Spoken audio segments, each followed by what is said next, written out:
एक और बात कह दें हम अपनी बहन बेटियों से,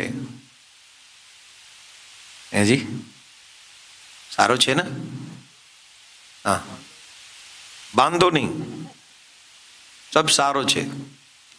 मैं क्या कह रहा था, हाँ बहन बेटियों से कुछ कह रहा था, अगर जीवन में कुछ हैपन हो जाए ना, कोई भी घटना घट जाए, तो आज के समाज में कंधा मत ढूंढना। अगर तुमने गलती से भी किसी का कंधा ढूंढ लिया ना, तुमने कोशिश की कि कोई कंधा मिल जाए, मैं उस पे अपना सर रख के अपना दर्द रो दूं, दर्द घटाने वाला कंधा नहीं है आजकल, दुख बढ़ाने वाला, दर्द बढ़ाने वाले कंधे हैं। आपकी हर घटना का मिसयूज करेंगे वो।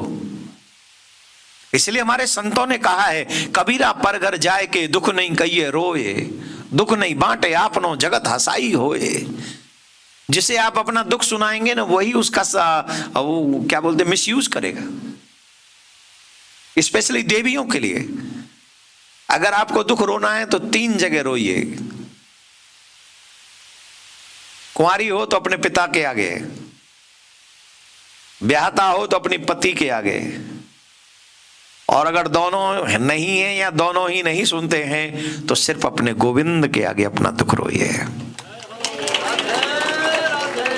कई बार हैपन होता है ना, पति नहीं सुनता या पिताजी थोड़ा, तो उस कंडीशन में गोविंद को सुनाइए। और I promise you, he never misuse you. वो आपका मिसयूज नहीं करेंगे, गोविंद मिसयूज नहीं करेगा। और ये ब्रजवासी कह रहा आपसे, इसे हल्के में मत लीजिएगा।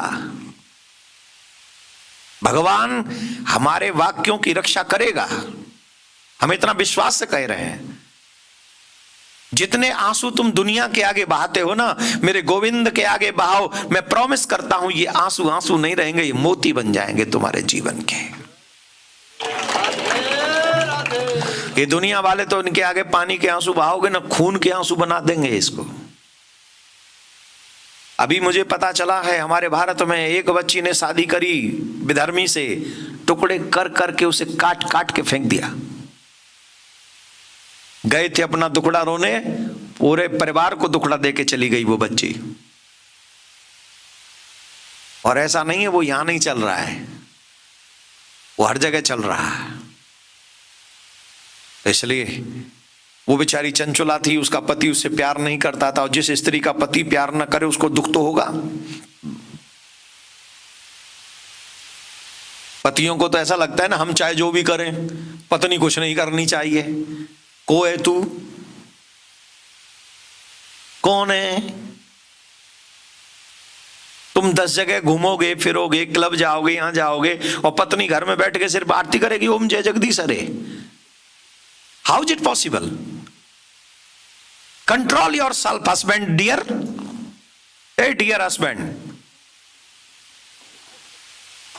Don't go to outside. Outside मतलब कुछ रॉन्ग मत समझना, मतलब क्लब मत जाओ, मदिरा मत पियो, मांस भक्षण मत करो, गलत लोगों का संग मत करो, और जहां जाओ अपनी स्वीट वाइफ को साथ में लेके जाओ। कितनी स्वीट है, कितनी स्वीट है। कई लोग तो देख रहे हैं अपनी वाइफ को, वाकई स्वीट है।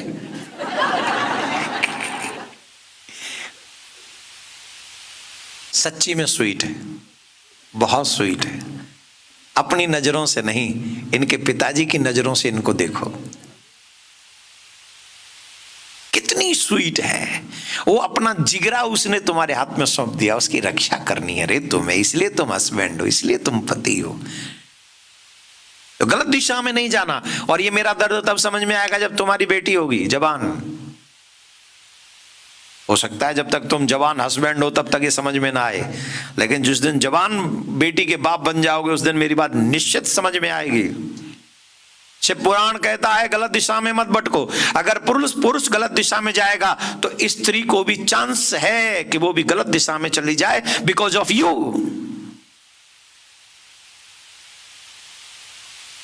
Because of you. और यही कथा है शिव पुराण की। बिंदुक इधर उधर जाता था, वैश्याओं के पास में रहता था, और उस स्थिति में चंचुला अकेली रहती थी, दुखी रहती थी, भरा जो है उसका समय था, बेचारी का स्वरूपवान थी, यौवनवान थी, दुखी रहती थी। तो किसी ऐसे मन चंचल वाले आदमी को पता चला तो वो भी उसके पास आके बैठने लगा, वही कंधा देने का प्रयास करने लगा। और देवियों का हार्ट बहुत सॉफ्ट होता है। दो बातें इनको कहो, you are looking so sweet, you are pretty, don't sad, God will help you. ना इतने भी समझ लेती हैं, ये तो वो महाराज पता नहीं कौन आ गया मेरे जीवन में, यू आर माई फरिश्ता। और इसके लिए फिर मम्मी पापा को भी कुछ कहना पड़े तो कह देती हैं। नहीं, उसने जब ये कहा कि भाई साहब गलत कर रहे हैं, बिंदु की ये कर रहा है ठीक नहीं है, आप जैसी सुंदर पतिव्रता स्त्री, उसको लगा ये मेरा कितना ध्यान रखता है। धीरे धीरे क्लोज हो गए। जो सुख अपने पति से नहीं मिला वो उसके साथ रमण करने लगी। जब जब बिंदु घर के बाहर जाता तब तक उसको बुला लेती अपने यहां। एक दिन बिंदुक की पत्नी चंचुला उसके साथ में थी। उसी समय बिंदुक घर में आ गया। उसने देखा तो उसके तो क्रोध का मतलब कोई सीमा ही नहीं रहा। उसने पकड़ा, वो तो भाग गया वहां से जो आदमी था। उसने पत्नी को पकड़ा और बड़ी जोर जोर से वो अपनी पत्नी को पीटने लगा। बहुत देर तो वो पीटती रही। उसके बाद में वो सावधान होके बोली, मुझे समझा रहे हो, मुझे ज्ञान दे रहे हो, कुछ अपने लिए भी सोचो। आज जो ये घटना घटी है ये हर पुरुष को सुनना चाहिए। चंचुला के इस वाक्य को हर पुरुष को सुनना चाहिए। बिगड़े हुए समाज की जिम्मेदारी अगर किसी के ऊपर है तो वो पुरुष के ऊपर है। हम लोग समझते हैं कि हम चाहे जो भी करें स्त्री कुछ नहीं कर सकते। It's wrong.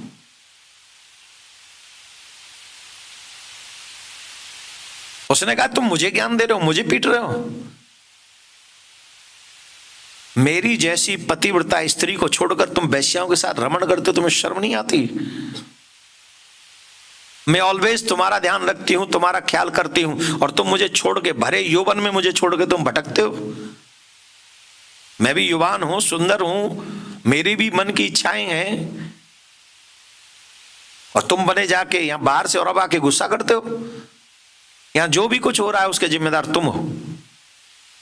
सावधान हो गया। आप अपने ऊपर आ गई ना तो सावधान हो गया थोड़ा। हाँ देवी तुम सच कहती हो। अब सुनना जरा, कभी कभी पुरुष कितना गिर जाता है। इतना सब सुनने के बाद भी बोला, हाँ देवी ये सच कह रही हो तुम, हमारा ही खोट है, पर ठीक है अब एक काम करो, समझौता कर लेते, समझौते पे साइन कर लेते। क्या? बोले तुम हमारे रास्ते के रोड़ा मत बनो, हम तुम्हारे रास्ते के रोड़ा नहीं बनते। हम अपने आप से नहीं कह रहे हैं, पूरी कथा से पुराण के महात्म की है ये।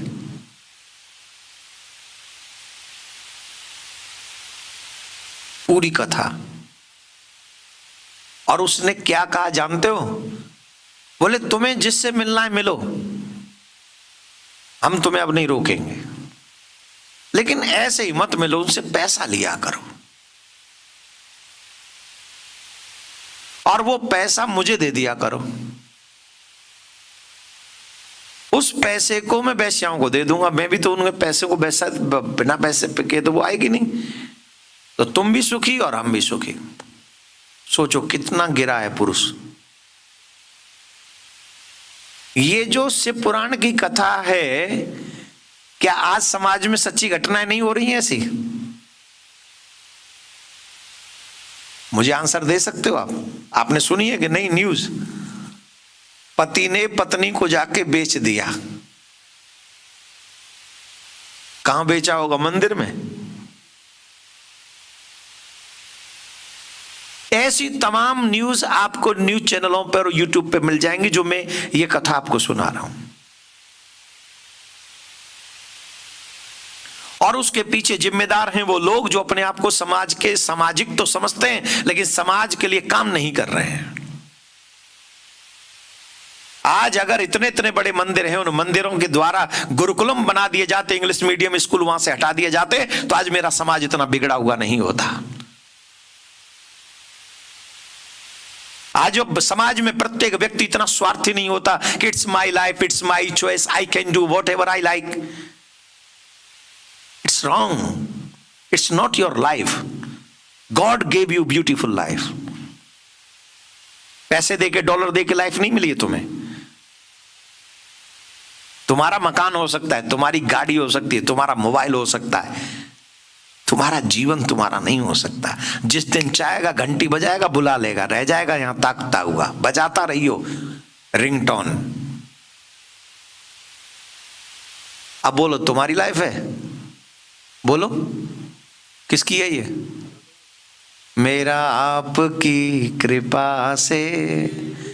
गाएंगे, बजाएंगे, एक पंक्ति गाएंगे हमारे साथ मिलके गाओ, एक पंक्ति सिर्फ। किस किस को आता है ये भजन? दुखी हो तो हाथ निकालो थोड़ा, मिलके गाओ। बहुत अच्छा, एक पंक्ति गाएंगे। जिससे एक माता जी हमसे कह रही थी आपने कल भजन ही नहीं सुनाया।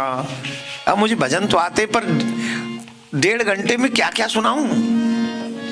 प्रश्न तो यह है ना, शिव पुराण सुनाना है, कथा भी पूरी करनी है, फिर आप लेट भी आएंगे।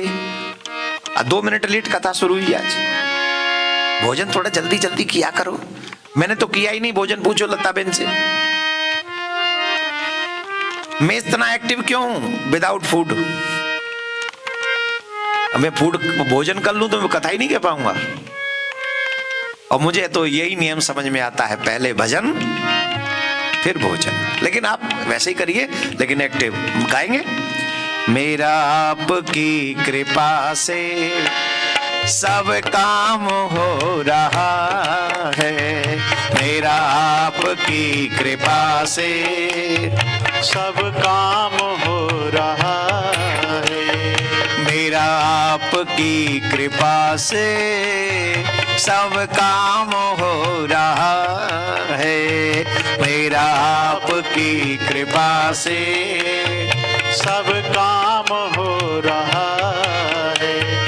करते हो भोले बाबा मेरा नाम हो रहा है। करते हो भोले बाबा मेरा नाम हो रहा है। शिव पुराण हो रहा है ना, इसलिए भोले बाबा का नाम लो। भोले बाबा का है ना शिव पुराण में, बोलो। करते हो भोले बाबा मेरा नाम हो रहा है। करते हो भोले बाबा मेरा नाम हो रहा है। मेरा आपकी कृपा से सब काम हो रहा है। मेरा आपकी कृपा से सब काम हो रहा है। और जिन पर भोले की कृपा होती है क्या होता है? पतवार के बिना ही मेरी नाव चल रही है। पतवार के बिना ही गाओ, जोर से गाओ। मेरी नाव चल रही है। हैरान है जमाना मंजिल भी मिल रही। हैरान है जमाना मंजिल भी मिल रही है। बताओ तुम सफल हो जाओ, ये कौन कौन चाहता था? तुम अपने जीवन में सफल हो जाओ, कितने लोग चाहते थे? और तुम असफल हो जाओ, कितने लोग चाहते थे? जब किसी को तुम्हारे जानकार लोगों को मिला था ना, इसको वीजा मिल गया है, वहां जा रहा है बेचुके, तो वो मन ही मन में एक बार तो एक लोटा इसलिए चढ़ा के आगे इसका वीजा कैंसिल हो जाए। और वहां पर भी पता है, सुनो अभी इतना ही नहीं, जब पता चला फ्लाइट में चढ़ गया, फिर कहते थे भगवान ऐसी कृपा कर एयरपोर्ट से लौटा दे, इमिग्रेशन से। आया ना? और शुक्र करो तुम्हारी फ्लाइट अहमदाबाद से नहीं उड़ी। तुम यहाँ किसी की रहमत कृपा के बगैर नहीं आए हो, तुम्हारे ऊपर कृपा है भूत बावन भोलेनाथ की। सदा शिव चाहते थे तुम यहाँ आओ, काम करो, सेवा करो, पर धर्म से जुड़े रहो, वही तुम्हें सफल बनाए हैं। पतवार के बिना ही मेरी नाव चल रही है, हैरान है जमाना, मंजिल भी मिल रही है। हैरान है जमाना, ओ मंजिल भी मिल रही है। करता नहीं हूँ कुछ भी, करता नहीं हूँ कुछ भी, सब काम हो रहा है। करता नहीं हूँ कुछ भी, सब काम हो रहा है। मेरा आपकी कृपा से सब काम हो रहा है। मेरा आपकी कृपा से सब काम हो रहा है। सब काम हो रहा है। सब काम हो रहा है। मेरा नाम हो रहा है। मेरा नाम हो रहा है। बस इतना ही था, बोला तो था, एक ही लाइन सुनाएंगे। तो महाराज वो चंचुला का समझ में आ गया सिस्टम। वो पापी इसी पाप में लगा रहा और एक दिन मर गया, और मरने के बाद यमपुरी पहुंच गया और वहां उसके नरक की यातनाएं भोगनी पड़ रही हैं। अब धीरे धीरे चंचुला का भी यौवन नष्ट हो रहा था। देखो जितने भी पाप होते हैं जवानी में खूब जम के कर लेते हैं व्यक्ति, और जवानी के पापों का यह असर होता है कि बुढ़ापे में भी बुद्धि अच्छे काम करने में लगती नहीं। ध्यान से सुनना इस बात को, और ये बात प्लीज अपने बच्चों को सिखा दीजिए, बहुत जरूरी है ये बात सिखाना।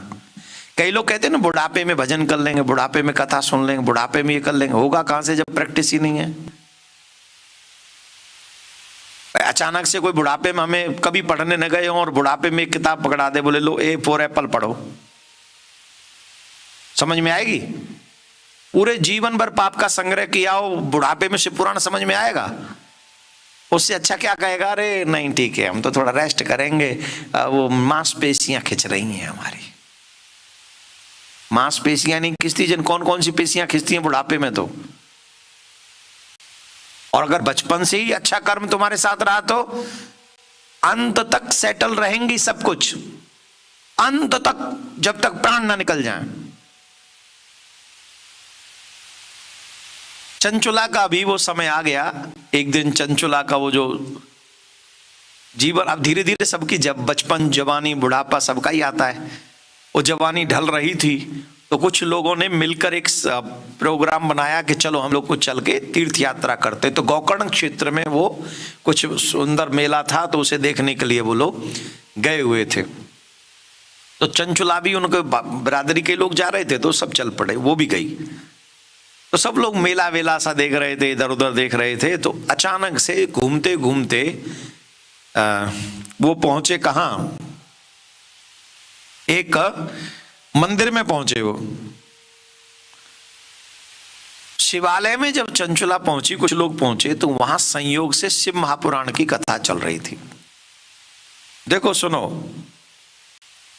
कभी कभी जब भगवान को कृपा करनी होती है ना, तो कथा में वही प्रसंग चलते हैं जैसा हमारा चरित्र है। इसका मतलब ये कतई नहीं है कि पंडित जी हमें ही कथा सुना रहे हैं। इसका मतलब यह है कि भगवान तुम्हें कथा सुनाकर सावधान कर रहा है कि अभी भी समय है, सुधर जा, otherwise I will see you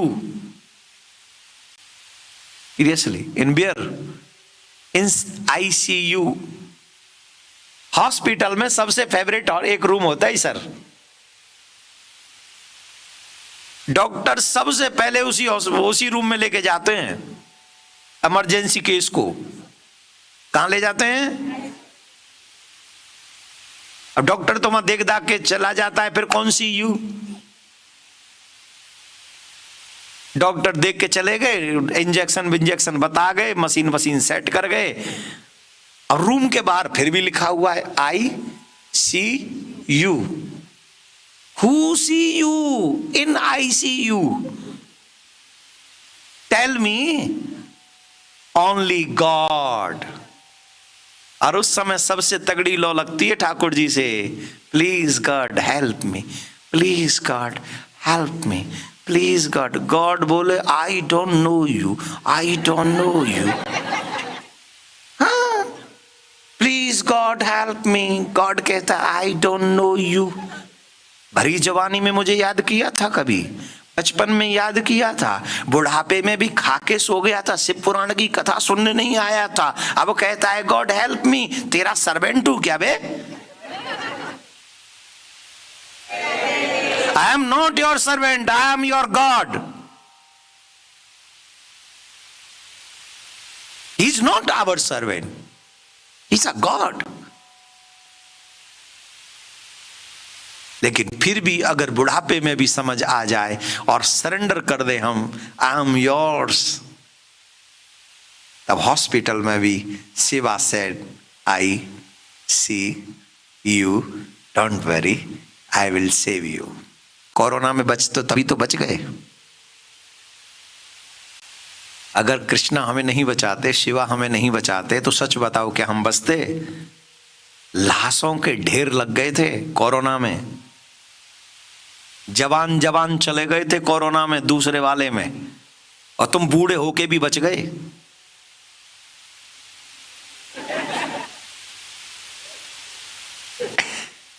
ये किसकी कृपा है? आप लोगों की माला की कृपा है, आपके पितरों के संस्कारों की कृपा है कि आप लोग हर कंडीशन में, अभी भी माथे पे तिलक, गले में कंठी का, घर में गोविंद गोपाल की पूजा, ये उसकी दया है कि तुम यहां रहकर भी, सबसे खतरनाक था या US का, फिर भी आप सुरक्षित हैं। ये आपके धर्म की रक्षा का सबसे बड़ा जीता जागता उदाहरण है। राधे राधे बोलना पड़ेगा,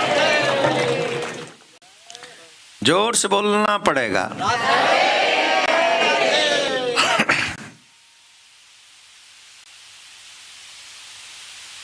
तो जब वो वहां कथा सुनने बैठी तो जानते हो वहां क्या प्रसंग चल रहा था? वहां नरकों का वर्णन हो रहा था। कौन से व्यक्ति को किस कर्म का क्या फल मिलता है। भागवत में भी वर्णन है, शिव पुराण में भी वर्णन है, देवी पुराण में भी वर्णन है, और गरुड़ पुराण में तो पूरा ही नरकों का वर्णन है। गरुड़ पुराण सुने हो? हैं? हम सुनाएंगे, सुनना, सितंबर में सुनाएंगे, अभी नहीं। नहीं, यहां नहीं सुनाएंगे, हम कहीं और सितंबर में कथा कर रहे होंगे। कौन सी जगह? टेक्सास है? नहीं सुनाएंगे, कैंसिल कर दिया हमने। तुम्हारा इंटरेस्ट नहीं इसलिए कैंसिल। मुझे तो पहले यही पता था, पर वो देखेंगे क्या सुनाएंगे। लेकिन गरुड़ पुराण में फुली नरकों का वर्णन है। अच्छा, गरुड़ पुराण जैसा ज्ञान गजब का है। मरने के बाद कौन कौन सी क्रिया किस किस को कैसे कैसे करनी चाहिए, पूरा वर्णन है।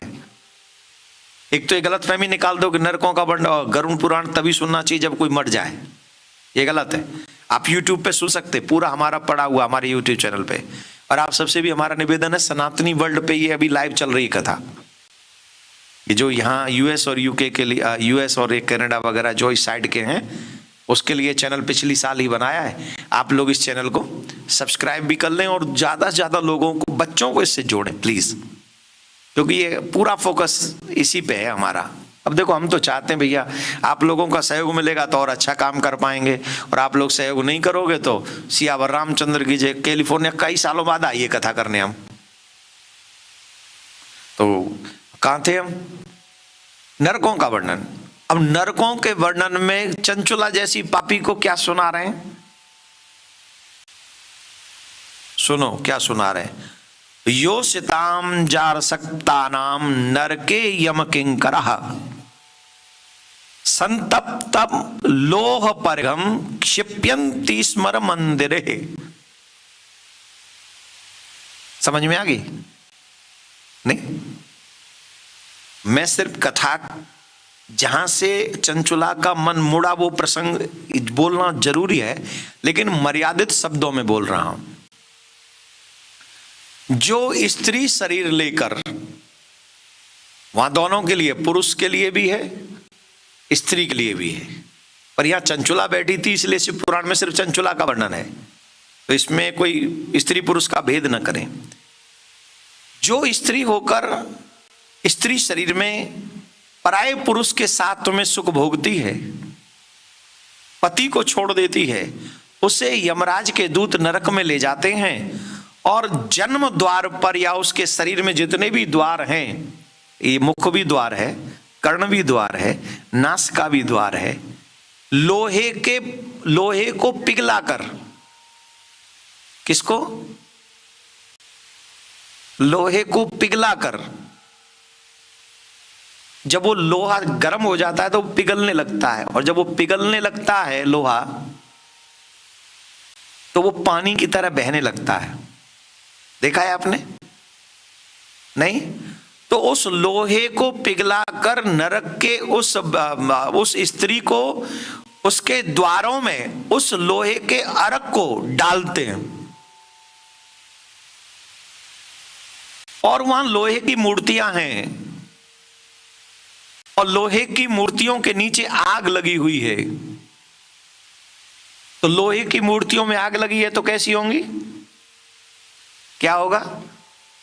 उन लोहे की मूर्तियों से उन स्त्रियों, पुरुष की मूर्ति है वो, उन स्त्रियों को आलिंगन कराया जाता है कि तुमने पुरुष को, अपने पति को छोड़कर दूसरे पुरुषों के संग आलिंगन किया, अब तुम यहां ये सुख भोगो।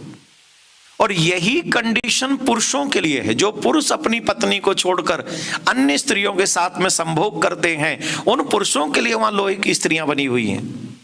उनके भी कानों में, उनके भी मुख में, उनके भी हर द्वार पर वही लोहे का अर्क पिघला कर डाला जाता है। अब ये सुनकर चंचुला कांप गई है, थर थर कांपने लगी, रोने लगी। वो कहने लगी, मेरे तो पापों का कोई ठिकाना ही नहीं है, यहां तो एक भी परपुरुष की बात हो रही है, यहां तो पता ही नहीं मेरे कितने थे। वो कांप गई, वो मेरा क्या होगा, मेरी भरी जब हम पूरी जवानी इसी पाप में गई है, मेरा तो सब नष्ट हो गया, मैं क्या करूंगी, मैं तो मर गई, मैं तो यमराज के दूत जब मेरे बाल खींच के घसीटते हुए मुझे ले जाएंगे, नरक में ये कष्ट देंगे, हाय हाय। मैं तो बहुत पश्चाताप करने लगी, अब डरने लगी, लेकिन ये बातें सबके सामने तो बोल नहीं सकती कि हमने क्या किया है। आज के समाज में कई चीजें ऐसी हो गई हैं कि विश्वास खत्म हो रहा है।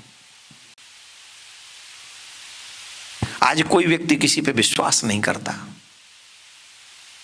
इसलिए हम लोग भी बड़े, अदरवाइज कई माताएं बहनों के जीवन में ऐसी घटनाएं होती हैं जो वो सबके सामने नहीं बोल पाती।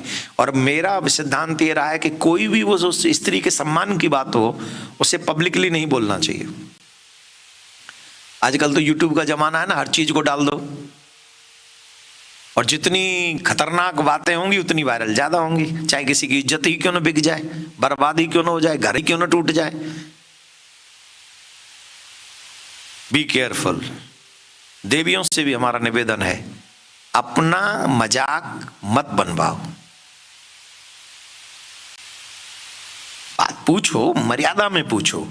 कोई भी बात ऐसी जो तुम्हारे चरित्र से संबंधित हो, तुम्हारे परिवार से संबंधित हो, उसे वहां मत कहो जहां कैमरे लगे हों। अब चंचुला ने ये बात सुनी थी और उसने वो पाप किए थे, वो चरित्र से ही संबंधित बातें हो रही थी। कथा पूरी होने के बाद जब सब लोग चले गए तो अकेले में पंडित जी के पास बैठी और चरणों में सर रखकर रोने लगी। रोते रोते कहा, महाराज मैं तो मर गई, जो बात आपने कही है जीवन भर मैंने यही पाप किया है, और ऐसे ही नहीं किया, पैसे लेके किया है, धन लेके किया है, पाप में भी महापाप किया है मैंने।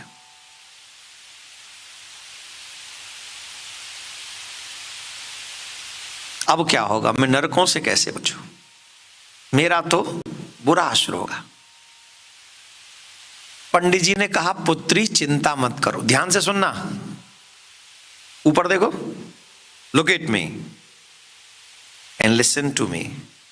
क्या गजब की बात है। ईमानदारी से बताओ, जो ये एक्सेप्ट कर ले कि मैंने कई पुरुषों के साथ में ये सब किया है, उसे असली बाप भी बेटी कहेगा? हैं? कितने दयालु होते हैं संत स्वभाव वाले लोग। शिव पुराण को जानने वाले वो ब्राह्मण देवता, उन्होंने कहा बेटी चिंता मत कर, तुम्हें सही समय पर पश्चाताप हुआ, ज्ञान हुआ, बोध हुआ। सही मायने में पापी वो है कि सुनने के बाद भी सुधरे ना। गलती करके जो उसे समझ ले, कहीं समझ में आ जाए और गलती समझ ले कि गलती हुई है और उसका प्रायश्चित करे। और किसी भी पाप का प्रायश्चित है पश्चाताप। ध्यान से सुनना, कई लोग पाप करते हैं, पाप का प्रायश्चित करते हैं। पंडित जी बता देते, आचार्य बता देते, इस पाप का ये प्रायश्चित कर लो, इस पाप का ये प्रायश्चित कर लो, इस पाप का ये प्रायश्चित कर लो, इस मंत्र का जाप कर लो, ये गंगा स्नान कर लो, वॉटेवर, वो बता देते हैं। लेकिन क्या बोलते हैं उसको? रिग्रेट। अंग्रेजी में एक शब्द है रिग्रेट। क्या होता है? यही देखा, सही जा रही है मेरी अंग्रेजी, ऐसी नहीं है, मतलब आ रही है लाइन पे। तो रिग्रेट जो है ना, जब तक तुम्हें नहीं होगा, वो प्रायश्चित भी तुम्हें श्रेष्ठ उत्तम गति प्राप्त नहीं कराएगा। समझ गए आप? जो उस प्रायश्चित को करने के बाद उत्तम गति मिलनी चाहिए, अगर तुम्हें रिग्रेट नहीं है, पश्चाताप नहीं है, तो वो नहीं मिलेगी। उस पाप को होने के बाद रिग्रेट हो, पश्चाताप हो, दुख हो कि मैंने क्यों किया, और उसे याद करते करते कभी तुम्हारी आंखों में आंसू आ जाए, कुछ आंसू बह जाएं। इसलिए नहीं कि पंडित जी कह रहे तो रो दूं, अकेले में बैठ के कभी वाकई वो याद आए और रो दो, वो आंसुओं के माध्यम से सारा पाप बाहर निकल जाता है तुम्हारा, सब पाप नष्ट। पंडित जी ने कहा कि तुम्हारे जो मन में ये जो चल रहा है ना, ये जो तुम दुखी हो, तुम रो रही हो, पश्चाताप जो कर रही हो, यही सबसे बड़ा प्रायश्चित है। तुम्हें शिव पुराण की कथा सुननी चाहिए, तुम्हारे सब पाप नष्ट हो जाएंगे। लेकिन शिव पुराण की कथा देखो, शिव पुराण में लिखा है, जिसने गुरु दीक्षा नहीं ली हो उसे शिव पुराण का वो फल नहीं मिलता जो मिलना चाहिए। तो क्या करें? बोले पहले गुरु दीक्षा ले लेनी चाहिए, ये शिव पुराण का प्रसंग है, और फिर कथा सुननी चाहिए। और जिनके हैं गुरु, चाहे कोई भी हैं, वो श्रद्धा से कथा सुने, उन्हें पूरा फल शिव महापुराणी कथा का मिलता है। वो बोली मेरे तो कोई गुरु ही नहीं है, मैं कहां जाऊं? चरणों में गिर के रोने लगी, अब आप ही मुझे स्वीकार करो। हाय हाय, वो कितने दयालु होंगे, दया करके उन्हें पहले दीक्षा दी उसे, और दीक्षा देकर फिर मां शिव महापुराण की कथा सुनाई, और उसे मंत्र दिया। और शिष्य हो तो चंचुला जैसा, शिष्य ऐसा ना हो जो मनमानी करे। आजकल तो चेला मनमानी करते हैं, दीक्षा ले जाने के बाद भी वही करते हैं जो उनके मन में चलता है। ये सच बोल रहा हूं मैं, झूठ नहीं है। बहुत कम शिष्य ऐसे होंगे जो गुरु के बताए हुए मार्ग पर सही तरीके से चलेंगे। कई चेला तो ऐसे होते हैं महाराज, गुरुजी करते हैं कुछ और वो करते हैं कुछ, गुरुजी ने किया कुछ और वो कर रहे हैं कुछ। ईमानदारी से अगर अपना भला चाहते हो तो पहले ये समझो कि गुरु क्या चाहते हैं, आफ्टर दीक्षा, और फिर गुरुजी के बताए मार्ग पे चलोगे। एक माला भी करोगे तो कल्याण हो जाएगा, एक माला भी करोगे तो। राधे राधे बोलना पड़ेगा।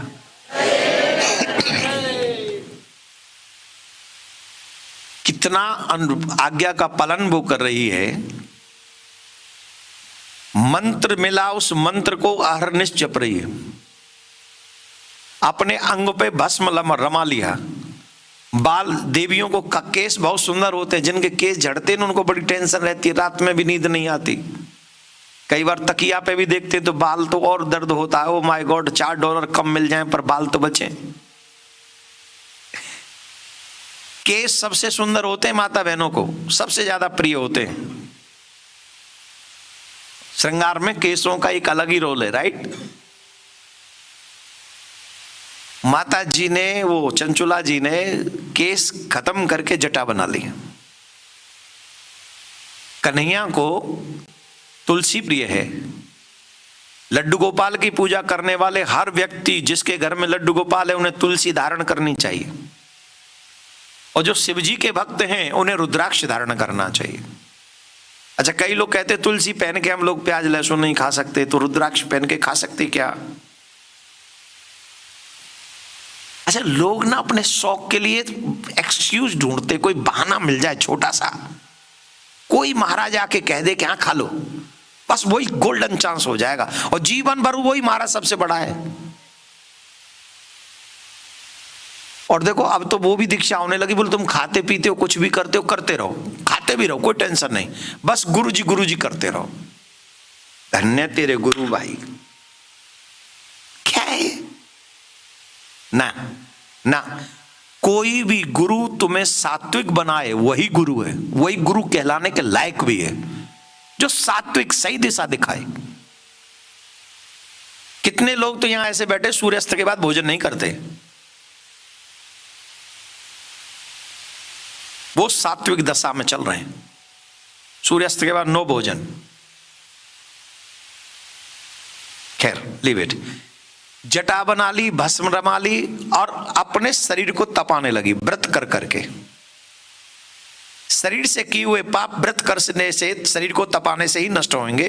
नाम जपने से जुबान के जिह्वा के पाप नष्ट होंगे, और नेत्र बंद करके ध्यान करने से मानसिक पाप नष्ट होंगे।